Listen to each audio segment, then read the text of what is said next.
don't mind if From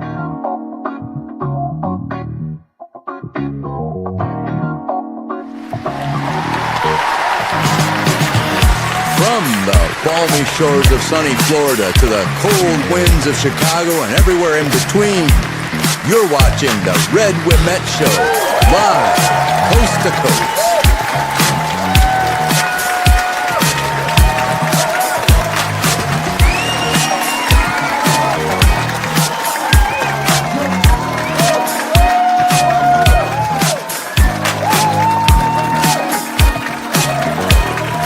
And now, Chicago's talk of the town, Mr. Red Wimet.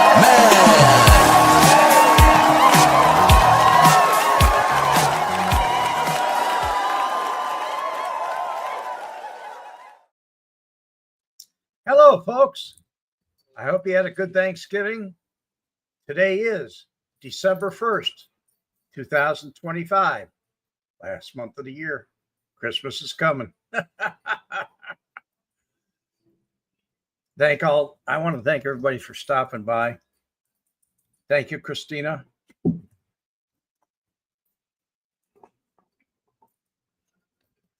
I think you're terrific. And we've got Joe, we've got Goff, and we got Scott. How you doing, Scott H? It's like roll call.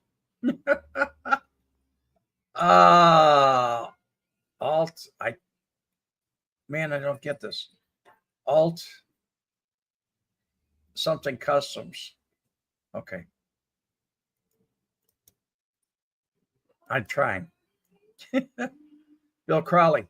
How you doing, Bill? Tim Peroni. Good to see you. Scott H. My buddy had a goat like that in high school. Same color. It was a 67, I think. He used it to lay rubber all the way. Yeah, I had mine laid rubber all the way down the street. It did. It was a fast car, very fast car. I'm going to tell you things about that car that I never wrote about in my book. I mean, some people made comments when they knew this was coming up, but they didn't say anything. Nobody's ever asked me the right question. They asked me other questions, but they never asked me the right one. So today I'll probably tell you about, I will tell you about the car in depth. Catherine Guerrero, happy holidays.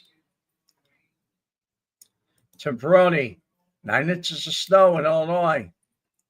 Yeah, well, it was 75 today. No snow. Happy holidays. Okay, so part of the story, Joseph, how you doing? Part of the story you probably know. But I used to use Lakeshore Drive to commute on. I actually stayed in a motel that was on Sheridan Road and Foster Avenue. There was a equestrian club there and a private club on the corner. But it was a very tight turn. I mean, I think it said it slowed down. It said slow down to 15 miles an hour when you make the turn. Some of you may have heard this, some of you may not. But I was headed home, going down Lakeshore Drive, going north on Lakeshore Drive. And I was in the right-hand lane, but I was clipping along. I think the speed limit there was 45. And I was clipping along at like 65. And all of a sudden, out of nowhere, and I was driving the GTO. It was had twin Holly 3 barrels on it, and also had 2 electric pumps, fuel pumps. And it was a screamer, it really was. I broke a couple drive shafts off of it because it had so much power. 4-speed on the floor, real dynamite car. Just second gear with that transmission and just the whole drivetrain and everything was set up to move, to go. So I was going along at maybe 65, and all of a sudden up next to me pulls a Dodge Mopar, and that thing was making a lot of noise. I mean, car was made to run. And as I looked over out my window and through the passenger window, this guy was right next to me.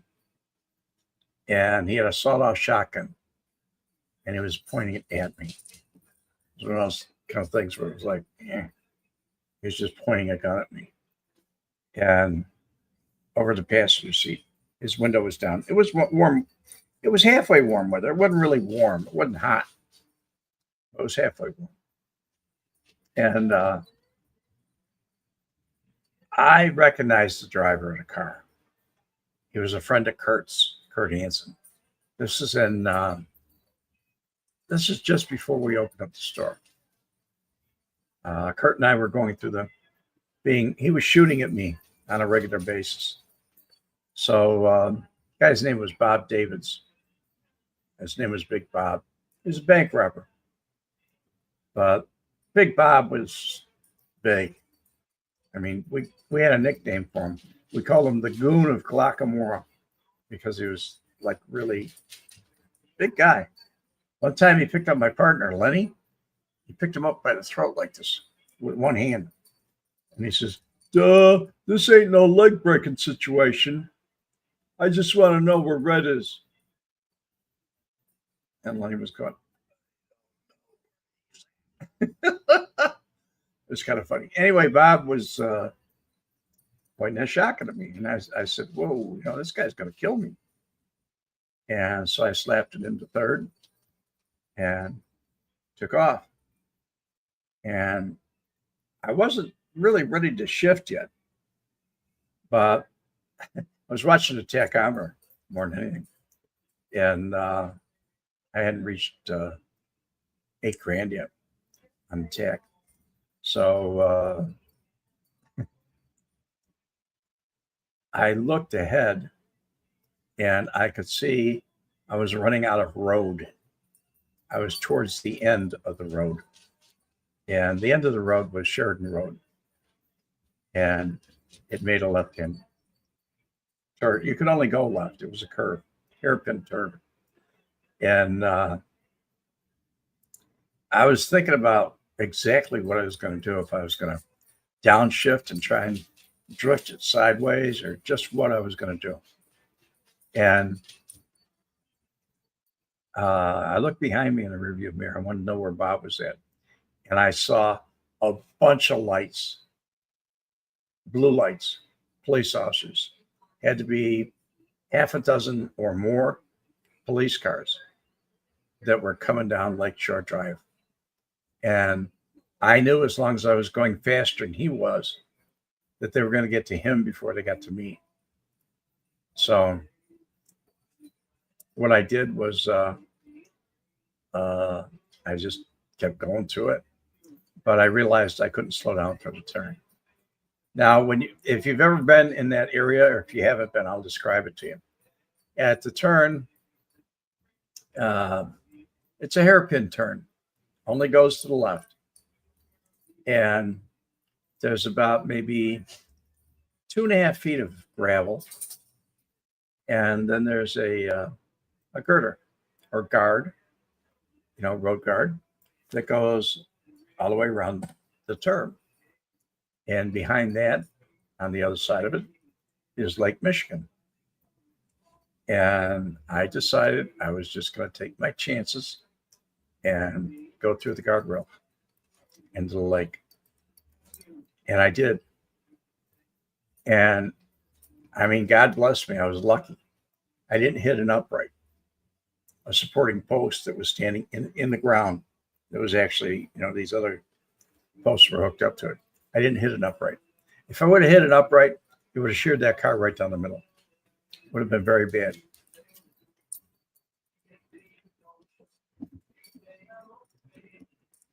Gonf, you made that turn every night going home to Evanston from work. You know what I'm talking about then. It was, what was it, a 15-mile-an-hour turn? When you're doing 65, you don't slow down to 15 very fast. At any rate, I became airborne at probably 125. I went through the girder and out into the lake. I always thought that cars floated just a little bit. They don't. This one went right to no more than 20. Okay. If you went 20 miles around it, you were going to rock. I mean, wasn't exactly the way it is. Bill, the crowd, how you doing, buddy? So, I go all the way through that thing, and I went way out into the lake, but the car sunk like a rock. And Lake Michigan is cold water. I mean, cold. So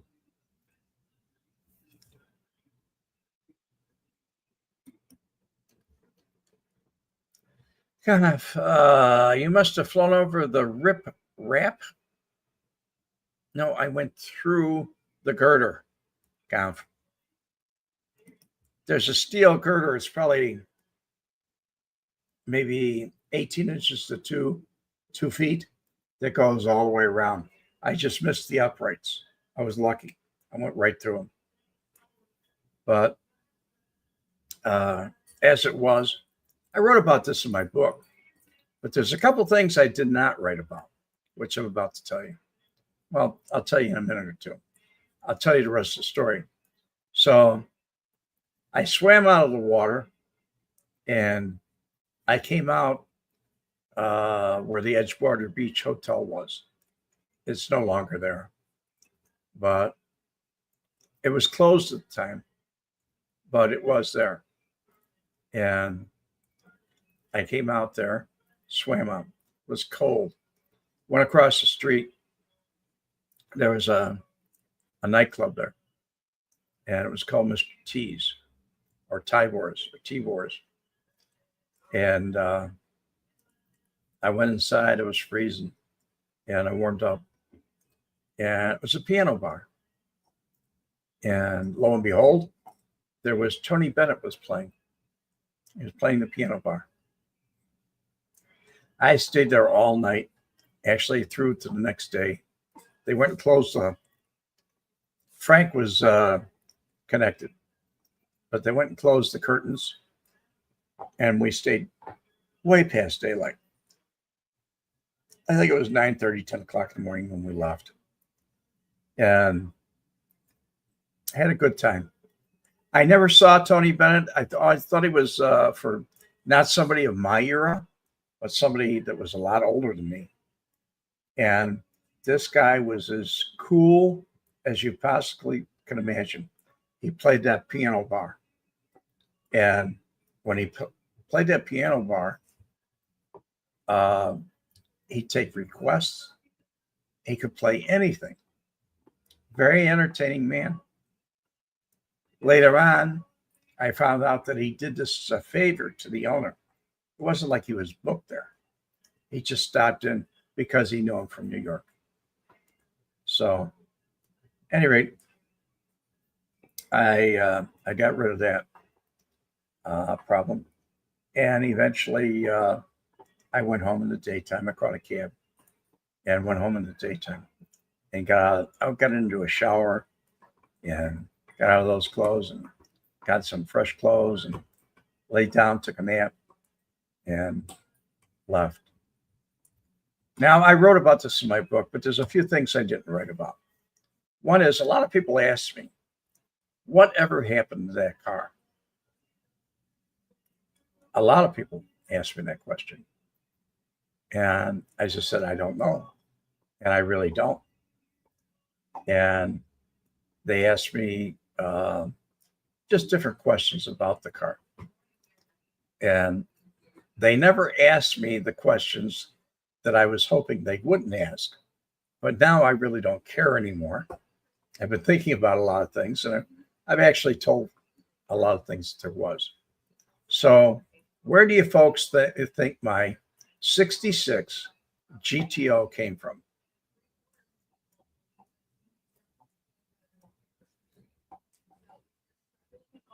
No answers.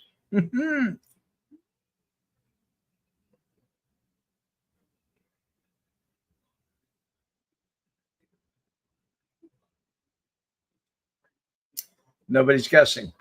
Okay. Well, if you know anything about my background, you know that era of my life, the crowd, Detroit, that's where it came from. Detroit. I love it, Bill.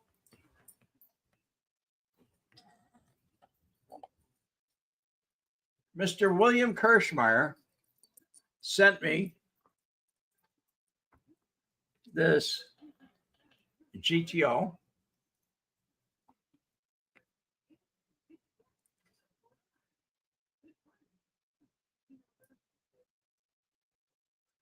About 3 years ago. Must have been 3 years ago. Bill read about it in the book. Nice model. I keep it here all the time, Bill.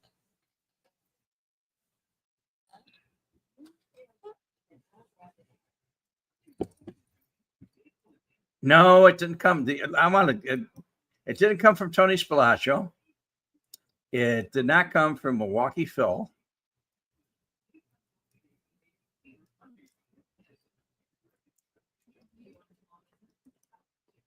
I'm surprised you don't have another GTO in the garage, Red. No, I thought I really didn't want that one. I mean, I got it because I was poor. I mean, really poor. This is before I opened up the store. I mean, I was very poor. But when I was out by Jimmy Coutura, I told him, he told me some things about a Cadillac that he was arrested in. The crowd. It's looking great, Red. You're not following my suggestions, not getting it wet. Oh.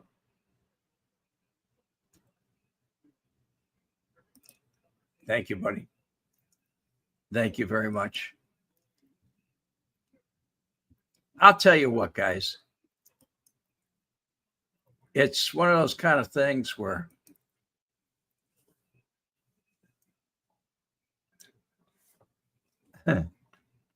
no, I'm not a Cadillac man. And if you looked on my Facebook during the week, you would have seen my link, and a couple of people made comments about him. Jim Jagger, you changed your number, 1973 JAJ. It's 4:20 p.m. Yes, sir. Thank you for the notice. Anyway, nobody even guessed but where it came from.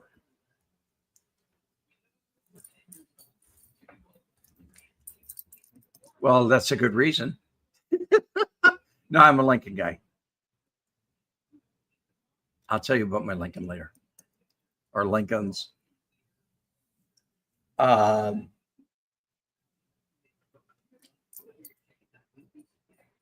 the beginning, when I first met my first made guy, it was Jimmy Coutura. And it's starting to get dark out, folks. And Jimmy Coutura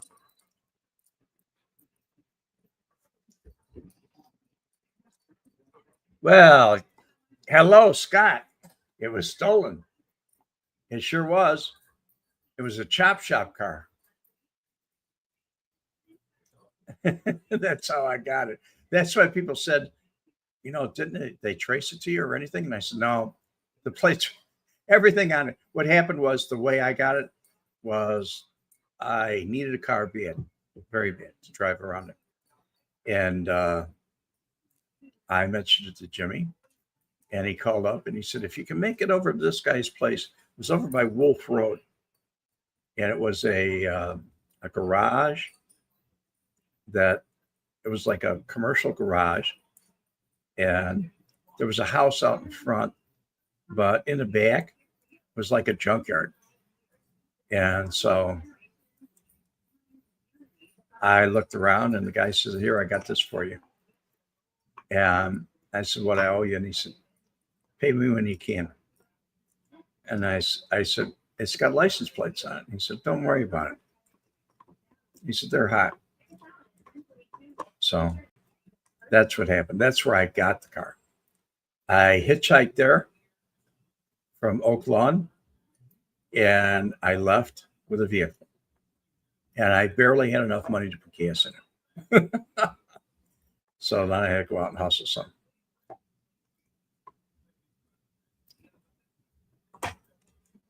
So that was it. Tag job. Yeah, it was. It was a tag job. So it was a hot goat. Yes, it was. Well, until it got in Lake Michigan, then it got cold. Brett's not a contract man. He's a recon man.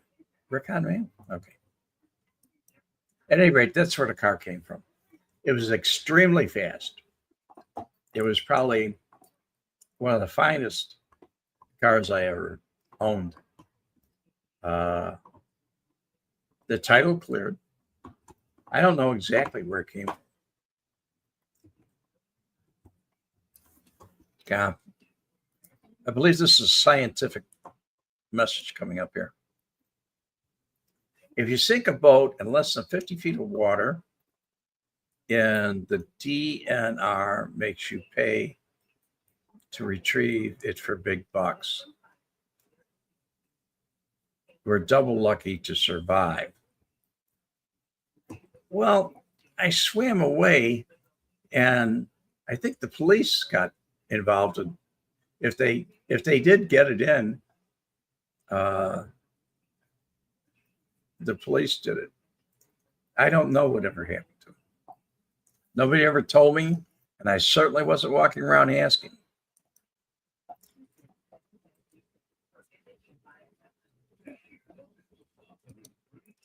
This is a side joke here.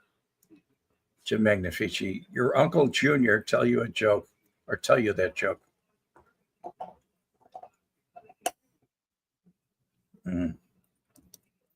Anywho, that's what it was all about. I survived. He never fired. He didn't have a chance. When I saw those police cars behind me, all the flashing lights, I said, I don't really want to be around for this. And remember, I was young then. And young people do things that older people really don't want to do.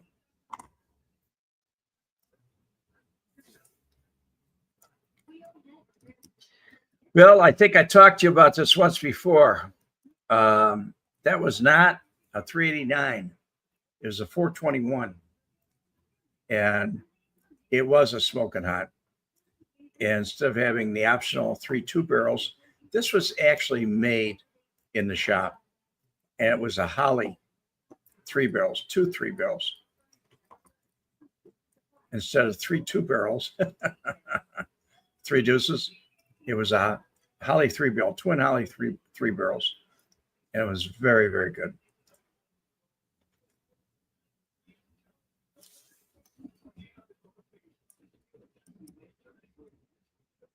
Avery Calabrese, hope you're. Wow. This is Avery Calabrese.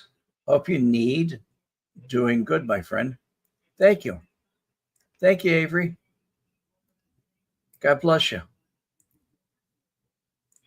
Do I know whether they were after me? They didn't send me a telegram, but when you're doing somewhere close to 95, 100 miles an hour in a 45-mile-an-hour zone, and there's a guy running next to you, I don't think they were sightseeing. And there was more than one or two.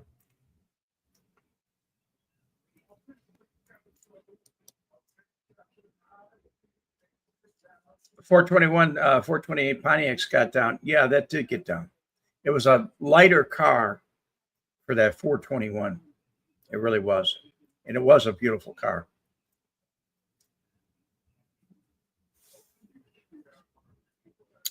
It was a beautiful car. I loved it. Didn't keep it long, but I loved it. The crowd, 421.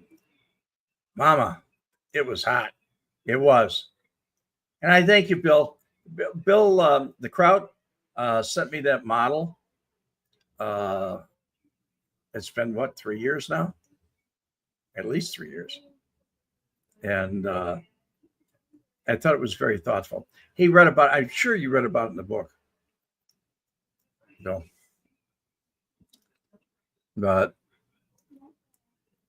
it's one of my stories from the book that kind of stuck to people's minds. I enjoyed that car. It was a fast car. First gear was not really that good. It went up to maybe 30 miles an hour in first gear. But when I slapped it in the second, I could push it all the way up to 80, 90 in second. When I went into third, it was like you could wind it out. And fourth was just cruising. It's like an overdrive. It's a hell of a car. I really enjoyed it. Anywho,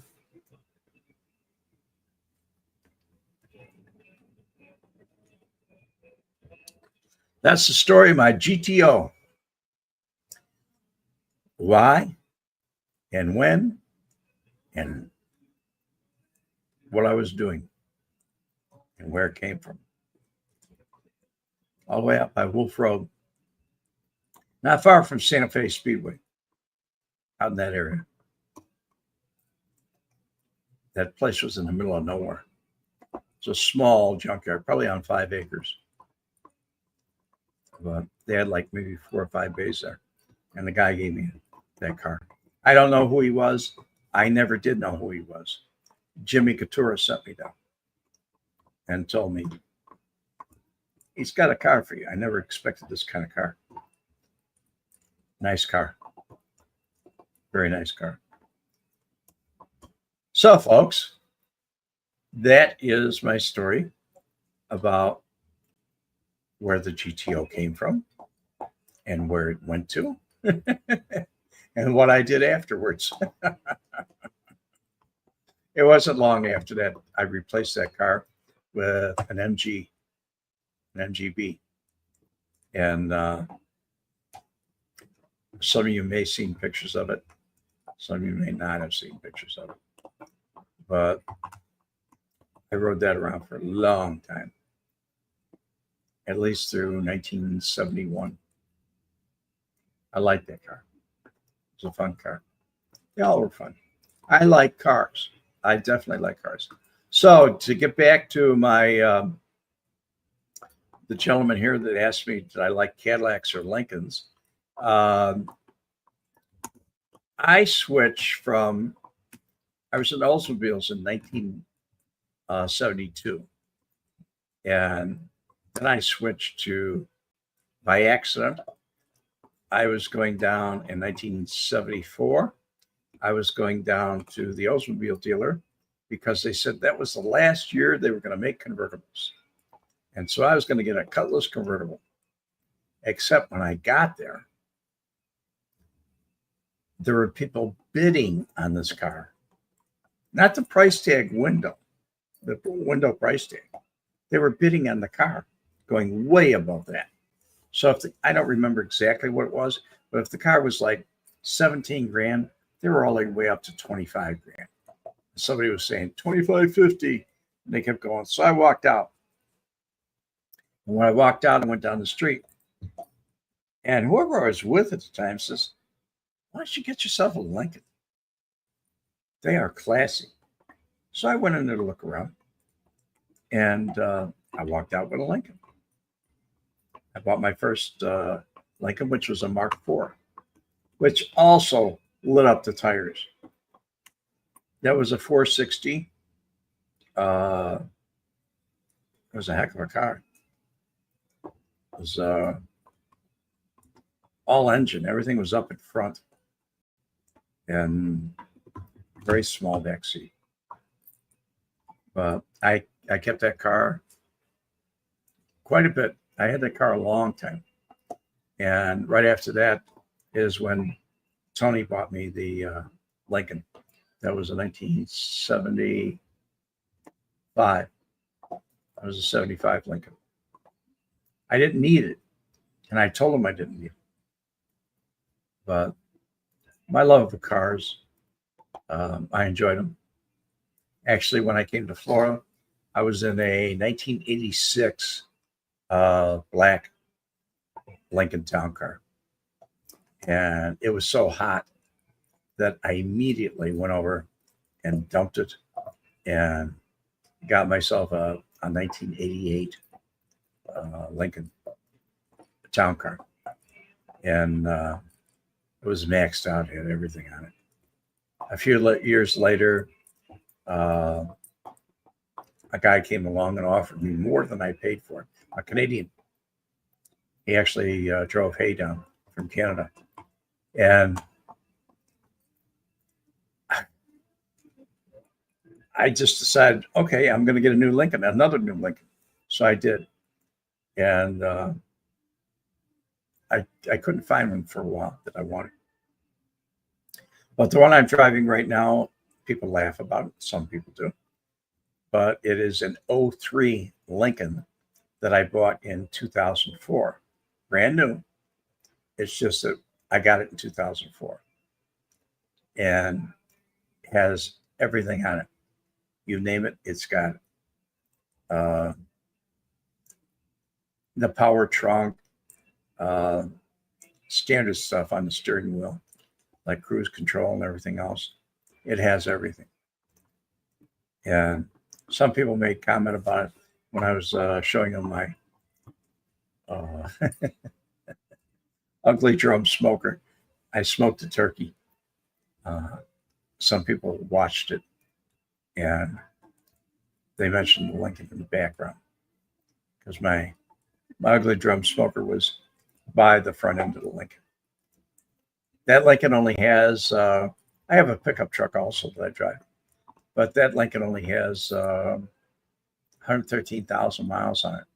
And actually it's an 03, but I bought it in 04. Brand new. Quite a car. I love it. I've always loved cars. Since I started driving. My first car that I bought was a 57 Chevy. It was a very comfortable car. Second car that I owned was a Mustang, and I gave that away when I went in the Marine Corps. Gave it to a friend of mine. I never thought I was coming back. So I said, it's for you. Anyway, folks, that's my story about the GTO. And the thumbnail, that is the color of my old car. Let's see if I can get it up here for you. That is the color of my GTO. And that was the best picture I could get of the water in the background and everything else on Lakeshore Drive. But it's backwards. Anyway, it's a nice car. It was a nice car. I love it. I loved it then. I love it now. So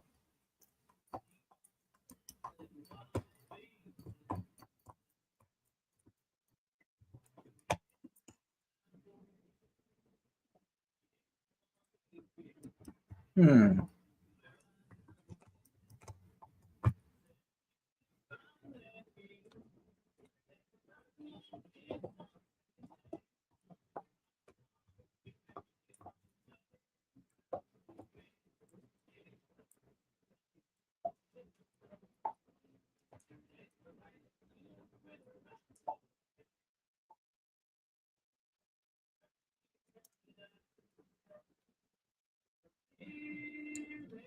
I'm looking at comments here.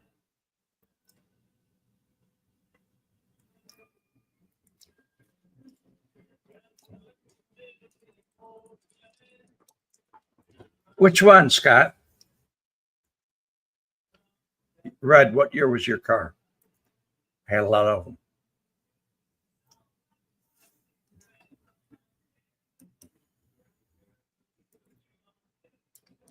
Yes, it was a good color. I liked it.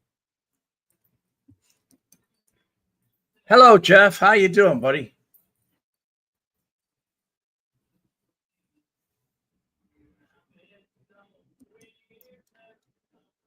That era of GM muscle cars are worth big money if they're in good shape today. Yeah.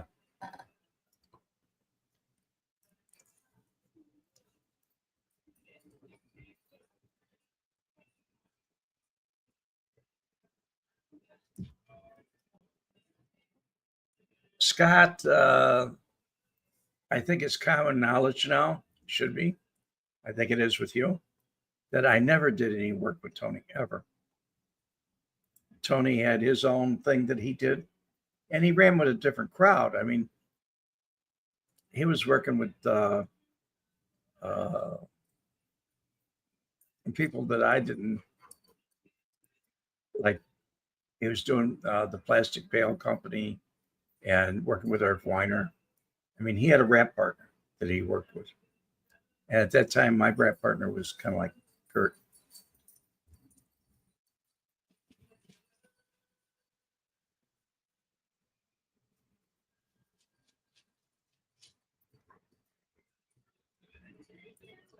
Yes, they were dual exhaust. Almost every vehicle I've ever owned has been dual exhaust.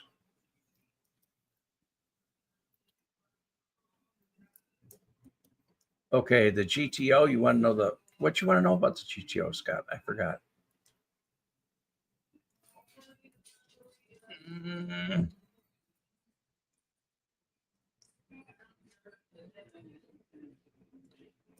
Oh, GM used that color a lot. It was a very popular color. It was very good.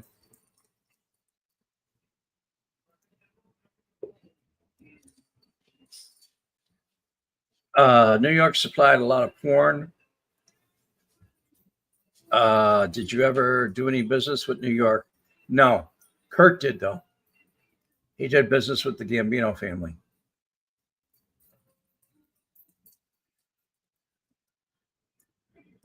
Do I know why Kurt was trying to shoot at me?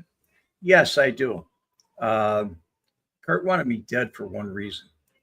Uh, the the business that I built was a porn shop, and when I say built it, I mean from scratch. It was an old barn type building with a dirt floor. I poured the concrete, damn near killed me, but I did it anyway. Uh, the concrete workers were on strike, so I had to go to a yard and get everything. At any rate, but long and short was when the place opened up. It was a Labor Day weekend in August, September, end of beginning of September, and we made $13 for the whole weekend, and I worked the counter myself, and 24 hours. We were open 24 hours, and Kurt turned around and said, you know, this is not going to work. You're not doing something right. And he borrowed the money from somebody else. He was supposed to put up the money. I was supposed to put up the work. He borrowed the money. And then the guy wanted the money from me. He's actually hitting Kurt for it. But Kurt and I had a falling out because We were in between the Bijou Theater and the Glory Hole Bar. And in between was the club. There were thousands of people on foot traffic every night, every day. And so I turned around and told Kurt, I said, I think we should, cater to the gay crowd. And that's when Kurt told me, he said, I think some of my brother rubbed off on you. And I don't want you around here no more. Keep in mind, I rented the place. I signed the lease. The utilities were in my name. Telephone was in my name. Everything was in my name. I had all the keys to it. When he told me to walk out, I had the keys in my pocket. I didn't argue. I left. It was later, after a few days, maybe a week, maybe longer than a week, that I went to the Red Fox Inn on North Avenue. And I was attempting to give the keys to Marshall Cafano. I said, Marsh, here it is. I'm through with you guys. I thought you were men of honor. And I started to walk away. He wouldn't let me. But when he wouldn't let me, I came back, and he had big muscle guys there. He asked me what the problem was. I didn't want to talk about it. I wanted out. I got tired of getting shot at until I finally screamed at him. I told him, you want to know what I'm upset about? I'll tell you what I'm upset about. I said, this guy is shooting at me. He's trying to kill me. And after I talked to him, he said, I'll take care of it. He didn't say he'd take care of it. He just took care of it. That night, he brought me to the payphone. That was it. But that's the reason Kurt was trying to shoot me. But Kurt wasn't really in the car with Big Bob. Big Bob was alone in that car. So that's the way that went, guy. I'm just glad Kurt was a bad shot. All he had was that snub nose 38. Oh, you want to know the year this happened? Is that what you want to know? I think the year was 1968. That was my crazy year. It might have been 69. It's in my book. So.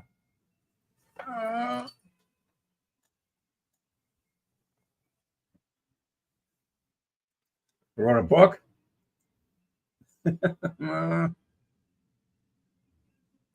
Nobody cares what I did about it. And it might be in here. I'm sure it is in here. It's been a long time now. But it was around 1968. That was a long time ago. Anyway, folks, I hope you enjoyed the story. It's interesting. And it's not something that everybody knows. So I hope you had a wonderful Thanksgiving. I hope you enjoyed your families and your dinners and all the wonderful things that come with a holiday of feeling grateful. I'm grateful. I'm very grateful. I'm here.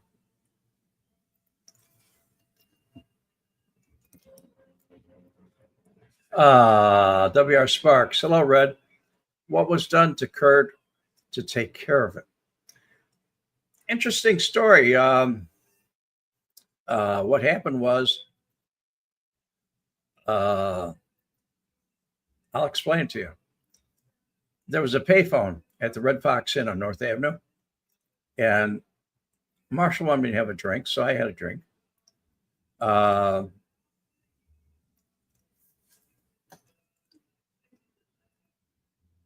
Not quite yet. I'm trying to answer this question.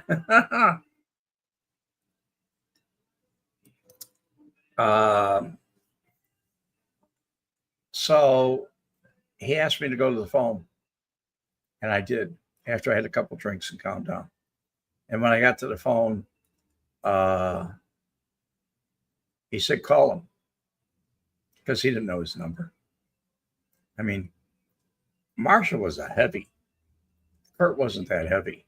I mean, he certainly wasn't made, and he wasn't of the same era that Marshall was. Marshall was he was close friends with and partners with Sam Giancana. But uh, after I got him on the phone, he snatched the phone out of my hand and he said, "Yeah, it's me. Meet me on the corner of," put his hand over the microphone. He said, "Where's the nearest restaurant?" I said, "The Stagecoach, North Avenue." He said, "Meet me at the Stagecoach." Click, hung it up. He said, "You got a car here?" I said, "Yeah." He said, "Come on, we're going for a ride." Went downtown, and two of these big guys, huge guys, came with us. And they stayed with me. They were kind of assigned to me to take care of me. And Marshall walked, it was snowing that night, and Marshall was walking down Wells Street towards, I think I came in from the Eisenhower Expressway, which was, going east.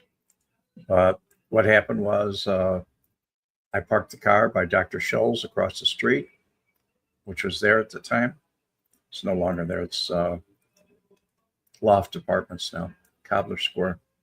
But at any rate, there he was, this little old man. If he was 5 feet, that was a lot. I don't think he was.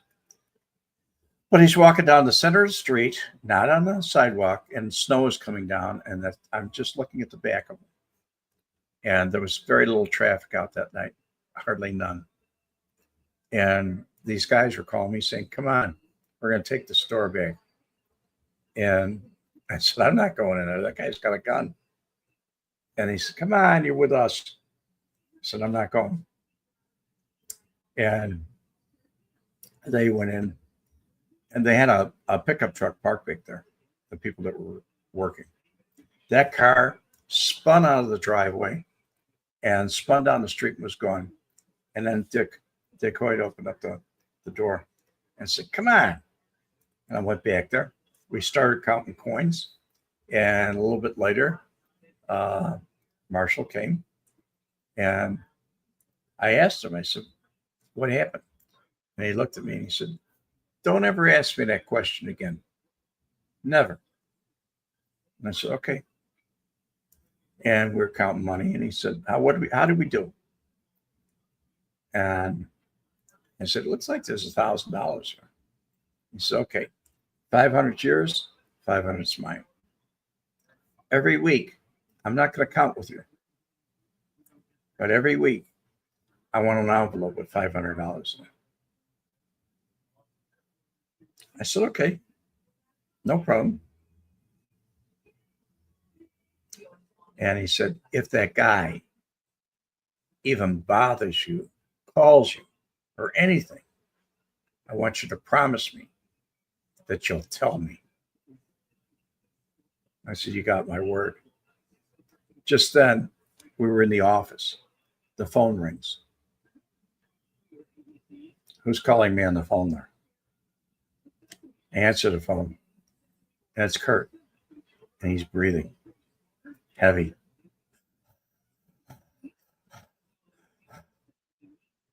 "Billy, Billy, what are you trying to do to me? Trying to get me killed?" He said, "That guy he had a gun underneath the table. He was going to put a bullet in me." And I said, "Kurt," I said, "there's a man standing here right now, and I promised him that if you called me, or if I saw you, or I had any kind of contact at all, I would have to tell him." Click.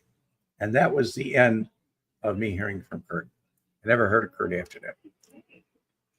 What did Kurt do? He stayed out of the way. He didn't want to die. Contrary to popular belief, everybody gets a warning. And that was his warning. And he knew it. And that's the way it was.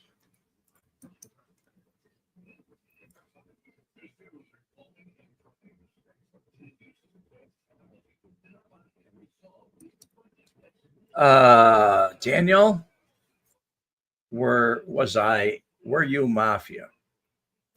Uh, I don't know where you're from, Daniel, but we didn't call it the mafia. We call it the outfit. I was in Chicago, and was I part of it? Yeah, I was part of it. I was part of a lot of things, but everybody knew that I made money. I fixed problems. I was never, ever into violence. Although I did take care of my own problems. If you read my book, you'll understand that. By the way, you can get an autographed copy of my book at redwemet.com.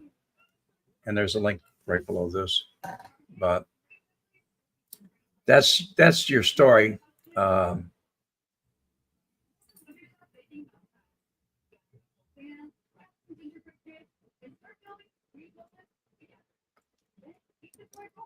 We didn't call it the mafia. The worst thing I ever called it was a syndicate. And that was way back in the early 60s.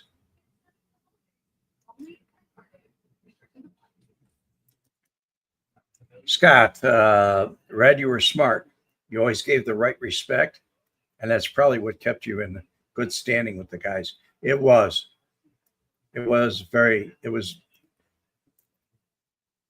they deserved the respect. Nobody ever really was mean to me or said any bad things to me. Nobody ever said, "Hey, punk, get over here," or something like that. Nobody. I was always treated with respect. And that's why I helped them with respect. That explains a whole lot. You're from the Netherlands. Okay. And you might call it the mafia because a lot of people did. But Chicago was an outfit, and it controlled everything west of the Mississippi, all the way to California. So New York and Cleveland and all those people, they kind of had the condensed East Coast. But we had Chicago, we had St. Louis, we had Kansas City, Milwaukee, every major city, the Quad Cities. As we went west, Denver,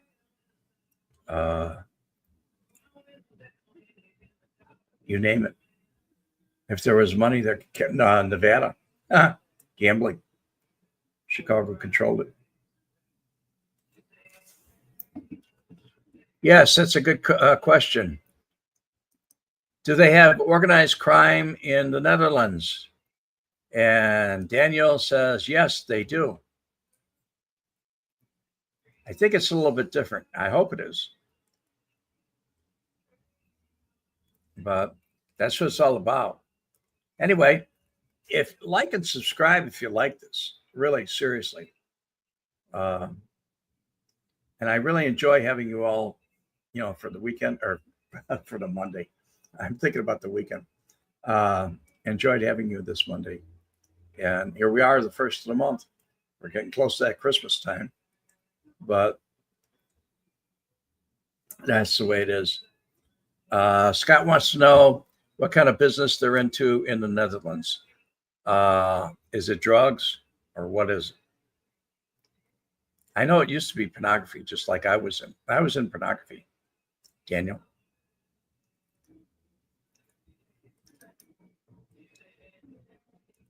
Anywho, Scott, you may or may not get your answer.